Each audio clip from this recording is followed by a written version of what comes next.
नमस्कार, मैं हूं निकिता और आप देख रहे हैं सत्य हिंदी। एक नजर डालते हैं अब तक की सुर्खियों पर। अमेरिकी राष्ट्रपति ट्रंप को सुप्रीम कोर्ट से झटका, फिर भी भारत डील पर बोले कुछ नहीं बदलेगा। क्या ट्रंप को चुनौती देगी मोदी सरकार? मोदी सरकार के सामने क्या विकल्प हैं? भारतीय सामानों पर ट्रंप का कौन सा टैरिफ 10%? अमेरिकी सुप्रीम कोर्ट ने 6-3 के बहुमत से एक ऐतिहासिक फैसले में राष्ट्रपति ट्रंप द्वारा international emergency economic powers act यानी IEEPA के तहत लगाए गए व्यापक टैरिफ को अवैध करार दिया है। कोर्ट ने कहा कि आपातकालीन शक्तियों का इस्तेमाल कर अनिश्चितकालीन टैक्स लगाना राष्ट्रपति का संवैधानिक अधिकार नहीं है। यह अधिकार केवल अमेरिकी कांग्रेस के पास है। हालांकि फैसले के तुरंत बाद ट्रंप ने नया कार्यकारी आदेश जारी कर सभी देशों पर 10% ग्लोबल टैरिफ लगाने की घोषणा की और कहा कि भारत के साथ जो हालिया ट्रेड डील फरवरी 2026 की शुरुआत में तय हुई है, उसमें कोई बदलाव नहीं होगा। उन्होंने कहा कि वे यानी भारत टैरिफ देंगे और हम नहीं देंगे। ट्रंप का मानना है कि भारत ने पहले ही रूसी तेल कम खरीदने और अमेरिकी सामान खरीदने की सहमति दे दी है, इसलिए अब पीछे हटने का सवाल ही नहीं उठता। हालांकि इस बीच भारत के पास डील को फिर से बातचीत के लिए खोलने, पारस्परिक रियायत मांगने या WTO का रुख करने जैसे विकल्प हैं। सुप्रीम कोर्ट के फैसले ने भारत के हाथ में एक बार्गेनिंग चिप यानी सौदा करने की ताकत दे दी है। अब सरकार के पास ये रास्ते हैं। पहला, डील को रद्द या रीनेगोशिएट करना, चूंकि अब वह कानूनी आधार ही खत्म हो गया है जिसके दबाव में भारत ने 18% टैरिफ स्वीकार किया था। भारत कह सकता है कि अब उसे पुराने कम टैरिफ रेट ही चाहिए। दूसरी, कड़ा स्टैंड यानी भारत अपनी टैक्स फ्री पहुंच की मांग दोबारा कर सकता है क्योंकि अमेरिकी कोर्ट ने ट्रंप के टैरिफ को असंवैधानिक माना है। तीसरा, विश्व व्यापार संगठन यानी WTO का रुख। भारत इस फैसले को आधार बनाकर अंतर्राष्ट्रीय मंचों पर अमेरिकी दबाव को चुनौती दे सकता है। लेकिन अब सवाल पूछा जा रहा है कि क्या भारतीय प्रधानमंत्री अब अमेरिका के राष्ट्रपति ट्रंप को चुनौती देंगे? क्या मोदी सरकार रणनीतिक संबंधों को प्राथमिकता देगी या फिर बेहतर शर्तों के लिए दबाव बनाएगी? अमेरिका में राष्ट्रपति ट्रंप के ग्लोबल टैरिफ को सुप्रीम कोर्ट द्वारा खारिज किए जाने के बाद भारत पर लगने वाले शुल्क को लेकर भ्रम की स्थिति बन गई है। पहले अंतरिम व्यापार समझौते के तहत भारत पर 18% टैरिफ लागू होने की बात थी, जिसे 50% से घटाया गया था। सुप्रीम कोर्ट ने कहा कि शांति काल में IEEPA कानून के तहत टैरिफ नहीं लगाए जा सकते, जिससे 18% टैरिफ का कानूनी अधिकार कमजोर हो गया। यदि केवल इस फैसले को देखा जाए तो भारत पर टैरिफ घटकर 3.5% रह सकता था, जो ट्रंप के कदम से पहले मोस्ट फेवर्ड नेशन यानी MFN दर के रूप में लागू था।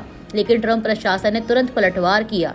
शनिवार को ट्रंप ने सेक्शन 122 के तहत 24 फरवरी से सभी देशों पर 10% ग्लोबल टैरिफ लगाने का नया आदेश जारी किया, जो 150 दिनों तक लागू रह सकता है। व्हाइट हाउस के अनुसार फिलहाल भारत पर 10% टैरिफ लागू है, जबकि तकनीकी रूप से 3.5% पुरानी MFN दर जोड़कर यह 13.5% हो सकता है। अब सवाल यह उठ रहा है कि भारतीय वस्तुओं पर वास्तविक शुल्क 18%, 10% या 13.5% होगा। भारत ने अभी तक इस फैसले पर कोई आधिकारिक बयान नहीं दिया है।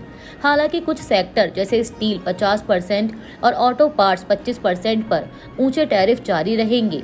अब भारतीय प्रतिनिधि मंडल वॉशिंगटन जाकर स्थिति स्पष्ट करेगा।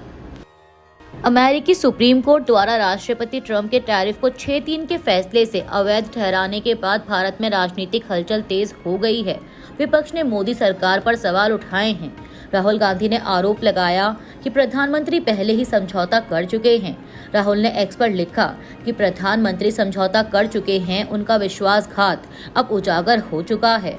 उन्होंने कहा कि PM दोबारा बातचीत नहीं कर सकते, वह फिर से सरेंडर कर देंगे। वहीं कांग्रेस अध्यक्ष मल्लिकार्जुन खड़गे ने पूछा कि ये बिना समझ की विदेश नीति है या फिर एक तरफा आत्मसमर्पण। मोदी सरकार ने अमेरिका के US सुप्रीम कोर्ट के टैरिफ पर फैसले का इंतजार क्यों नहीं किया और इतनी जल्दी एक ऐसे ट्रैप डील में क्यों फंस गई जिसमें भारत से बड़े समझौते करवा लिए गए? खड़गे ने आगे 2 सवाल भी पूछे और लिखा कि ये सवाल सीधे मोदी जी से पूछे जा रहे हैं कि किसने या किस दबाव में आपने भारत के राष्ट्रीय हित और स्वतंत्र फैसले लेने की ताकत से समझौता किया? क्या यह एप्स्टीन फाइल्स का दबाव था? क्या भारत सरकार अपनी गहरी नींद से जागेगी और एक ऐसा निष्पक्ष व्यापार समझौता करेगी जो 140 करोड़ भारतीयों के आत्मसम्मान और हमारे किसानों, मजदूरों, छोटे व्यापारियों और दुकानदारों के हितों की रक्षा करे? शिवसेना यूबीटी की सांसद प्रियंका चतुर्वेदी ने भी एक्स पर लिखा कि अमेरिकी कोर्ट के दखल के बाद चीन भी दुनिया के बाकी देशों की तरह 10% टैरिफ पर आ गया है, लेकिन चीन ने रूसी तेल खरीदने का अधिकार नहीं छोड़ा है, इसीलिए वह बिना किसी नुकसान के सस्ता रूसी तेल खरीद रहा है। वहीं भारत भी अब 10% टैरिफ की श्रेणी में आ गया है, लेकिन भारत के पास रूसी तेल खरीदने की कोई ताकत नहीं बची, क्योंकि हमने वह अधिकार एक ऐतिहासिक 18% टैरिफ के बदले छोड़ दिया। यही है भारत के ट्रेड मिनिस्टर की अक्लमंदी। उद्योग और वाणिज्य मंत्रालय ने शनिवार को कहा कि भारत अमेरिकी सुप्रीम कोर्ट के उस फैसले के असर की बारीकी से जांच कर रहा है, जिसमें राष्ट्रपति ट्रंप के रेसिप्रोकल टैरिफ को रद्द किया गया। मंत्रालय ने बयान में कहा कि ट्रंप की प्रेस कॉन्फ्रेंस और अमेरिकी प्रशासन के नए कदमों पर भी नजर रखी जा रही है। यह वॉशिंगटन में हुए घटनाक्रम के बाद भारत की पहली आधिकारिक प्रतिक्रिया है। यूथ कांग्रेस के 4 कार्यकर्ता 5 दिन की पुलिस हिरासत में भेजे गए। यह प्रदर्शन नेपाल में हुए विरोध जैसा था। दिल्ली पुलिस। यूथ कांग्रेस का प्रदर्शन देश की छवि बिगाड़ने वाला था। मायावती। एआई इम्पैक्ट समिट में टी-शर्ट उतारकर विरोध प्रदर्शन करने वाले इंडियन यूथ कांग्रेस के 4 कार्यकर्ताओं को 5 दिन की पुलिस हिरासत में भेज दिया गया है। कृष्ण हरि, कुंदन यादव, अजय कुमार और नरसिम्हा यादव को शनिवार को पटियाला हाउस कोर्ट में पेश किया गया था, जहां उनकी जमानत याचिकाएं खारिज कर दी गईं। शुक्रवार को समिट के दौरान इन कार्यकर्ताओं ने प्रधानमंत्री मोदी के खिलाफ नारेबाजी की थी, जिसके बाद पुलिस ने उन्हें हिरासत में ले लिया था। इस घटना के बाद बीजेपी युवा मोर्चा के कार्यकर्ताओं ने कांग्रेस नेता राहुल गांधी के घर के बाहर प्रदर्शन किया। शनिवार को दिल्ली समेत कई जगहों पर बीजेपी ने कांग्रेस के खिलाफ विरोध प्रदर्शन किया। कांग्रेस ने इस कार्रवाई को लोकतांत्रिक अधिकार बताया है, जबकि बीजेपी ने इसे शर्मनाक और आपत्तिजनक कृत्य करार दिया। दिल्ली पुलिस ने एआई समिट में शर्टलेस विरोध प्रदर्शन के मामले में गिरफ्तार इंडियन यूथ कांग्रेस के 4 कार्यकर्ताओं की पटियाला हाउस कोर्ट में पेशी के दौरान कहा कि यह प्रदर्शन नेपाल में हुए विरोध जैसा था और अंतर्राष्ट्रीय स्तर पर देश को बदनाम करने की साजिश हो सकती है। पुलिस के मुताबिक आरोपियों ने प्रधानमंत्री के खिलाफ संदेश वाली टी-शर्ट पहनकर नारे लगाए। 3 पुलिसकर्मी घायल हुए और कुछ आरोपी मौके से फरार हो गए। मोबाइल फोन की जांच और संभावित फंडिंग की पड़ताल के लिए कस्टडी जरूरी बताई गई है। वहीं बचाव पक्ष ने कहा कि विरोध शांतिपूर्ण था, कोई हिंसा नहीं हुई और यह राजनीतिक द्वेष के तहत की गई कार्रवाई है। वकील ने आरोप लगाया कि आरोपियों को पीटा गया और उन्हें सिर्फ विपक्ष से जुड़े होने के कारण निशाना बनाया जा रहा है। बहुजन समाज पार्टी की अध्यक्ष मायावती ने नई दिल्ली में आयोजित एआई इम्पैक्ट समिट में यूथ कांग्रेस के प्रदर्शन की कड़ी निंदा की है। मायावती ने इसे अशोभनीय और निंदनीय करार दिया। उन्होंने कहा कि यह कार्यक्रम अंतर्राष्ट्रीय स्तर का था, जिसमें देश विदेश के कई प्रमुख लोग शामिल थे, इसलिए इस तरह का आचरण देश की गरिमा और छवि को नुकसान पहुंचाने वाला है। उन्होंने कहा कि विरोध दर्ज कराने के और भी तरीके हो सकते थे। रोहित पवार का प्रधानमंत्री मोदी को पत्र। नागरिक उड्डयन मंत्री राममोहन नायडू को हटाने की मांग। अजीत पवार प्लेन क्रैश की निष्पक्ष जांच की मांग। एनसीपी शरद पवार गुट के विधायक रोहित पवार ने शनिवार को प्रधानमंत्री नरेंद्र मोदी को पत्र लिखकर नागरिक उड्डयन मंत्री राममोहन नायडू को हटाने और बारामती प्लेन क्रैश की स्वतंत्र जांच की मांग की है। रोहित पवार ने नई दिल्ली में प्रेस कॉन्फ्रेंस कर आरोप लगाया कि पिछले महीने पुणे जिले के बारामती एयरपोर्ट पर हुए एयर चार्टर विमान हादसे, जिसमें डिप्टी सीएम अजीत पवार और 4 अन्य लोगों की मौत हुई थी, उसमें साजिश की आशंका है।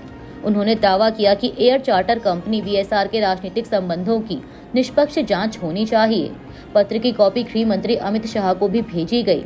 रोहित पवार ने कहा कि डीजीसीए की जांच पर किसी तरह का दबाव नहीं होना चाहिए और बेहतर होगा कि अंतर्राष्ट्रीय एजेंसियों की मदद से पारदर्शी जांच कराई जाए ताकि सच सामने आ सके। लश्कर ए तैयबा की साजिश का इनपुट। दिल्ली में high alert. Lal Qila Chandni Chowk radar पर इस्लामाबाद हमले के बदले की आशंका। दिल्ली में आतंकी हमले की आशंका को लेकर हाई अलर्ट जारी किया गया है। खुफिया इनपुट्स के अनुसार पाकिस्तान के आतंकी संगठन लश्कर ए तैयबा ने इस्लामाबाद में 6 फरवरी को शिया मस्जिद में हुए आत्मघाती हमले का बदला लेने के लिए दिल्ली में धार्मिक स्थलों को निशाना बनाने की साजिश रची है। खासकर लाल किले और चांदनी चौक स्थित एक मंदिर को संभावित टारगेट बताया गया है। रिपोर्ट्स के मुताबिक आईईडी हमले की योजना की आशंका जताई गई है। रिपब्लिक डे से पहले भी ऐसे इनपुट मिले थे, जिसके बाद स्पेशल सेल ने बैठक कर सुरक्षा बढ़ा दी थी। महाशिवरात्रि को देखते हुए मंदिरों के आसपास अतिरिक्त पुलिस बल, कमांडो, बम निरोधक दस्ता और डॉग स्क्वाड भी तैनात किए गए। हालांकि कुछ इनपुट बाद में गैर जरूरी पाए गए, फिर भी एआई समिट और मौजूदा अलर्ट को देखते हुए पूरे शहर में सख्त निगरानी और सुरक्षा व्यवस्था जारी है। अभी के लिए इतना ही। बाकी की देश दुनिया की बड़ी खबरों के लिए जुड़े रहिए सत्य हिंदी के साथ।